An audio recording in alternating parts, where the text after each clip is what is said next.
કારખાનું ઝડપાયું। જી હા, ન્યૂઝપેપર છાપવાની આડમાં છાપતા હતા ડુપ્લિકેટ નોટ। એસઓજીએ લિંબાયત વિસ્તારમાંથી આ કારખાનું પકડ્યું છે। 9 લાખના દરની 500 અને 200 રૂપિયાની ડુપ્લિકેટ નોટો પણ ઝડપાઈ છે। પ્રિન્ટર, લેપટોપ, નોટોનો ગ્રાફ કબજે કરીને તપાસ હાથ ધરાઈ છે। ફિરોઝ શાહ નામના યુવકની પણ ધરપકડ અહીંથી કરવામાં આવી છે। આપ કલ્પના કરો કે નકલી નોટો 9 લાખના દરની ઝડપાઈ છે, એ પણ 500 અને 200 રૂપિયાની કરન્સી। વધુ માહિતી આપી રહ્યા છે સંવાદદાતા બળદેવ સુથાર। બળદેવ, જણાવો સમગ્ર મામલો કઈ રીતે બહાર આવ્યો અને હવે શું કાર્યવાહી થઈ રહી છે?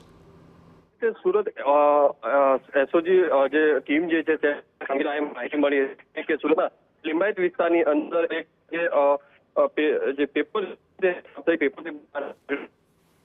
ડુપ્લિકેટ નોટો જે છાપવામાં આવી રહી છે તે માહિતીના આધારે સુરત એસઓજી પોલીસ દ્વારા લિંબાયત વિસ્તારની અંદર જે છે તે રેડ કરી હતી અને જે ઓફિસ હતી તે ઓફિસની અંદર જે તપાસ જે કરતા મોટા પ્રમાણમાં જે ડુપ્લિકેટ 500 અને 200ની જે નોટો હતી તે છાપવામાં આવતી હોવાની જે માહિતી મળી હતી।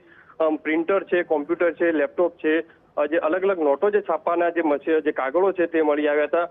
સુરત હેર હાર્ટ જે કહી શકાય છે જેની કહી શકાય છે એક ઓફિસ હતી, ઓફિસની અંદરથી મોટા પ્રમાણમાં જે નોટો મળી આવી છે। અંદાજિત સુરત એસઓજી દ્વારા 9 લાખથી વધુની જે ડુપ્લિકેટ નોટો છે તે કબજે કરવામાં આવી છે અને જે મુખ્ય આરોપી છે ફિરોઝ શાહ નામના તેની પણ ધરપકડ કરી લીધી છે અને વધુ તપાસ હાથ ધરી છે।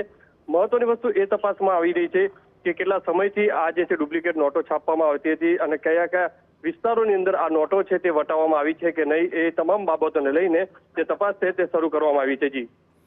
જી બિલકુલ, આભાર બળદેવ સમગ્ર માહિતી બદલ। તો હવે કેટલા સમયથી તેઓ છાપતા હતા, કયા કયા વિસ્તારમાં સર્ક્યુલેટ કરાઈ છે, આવા અનેક પ્રશ્નો છે કે જેનો જવાબ મેળવવાનો આરોપી પાસેથી પ્રયત્ન થશે। પરંતુ ખૂબ જ ચોંકાવનારી વાત કહી શકાય કે સુરત જેવા શહેરમાં ન્યૂઝપેપર છાપવાની આડમાં નકલી નોટો છપાતી હતી। તો સતત 8મા દિવસે અગનભટ્ટીમાં ગુજરાત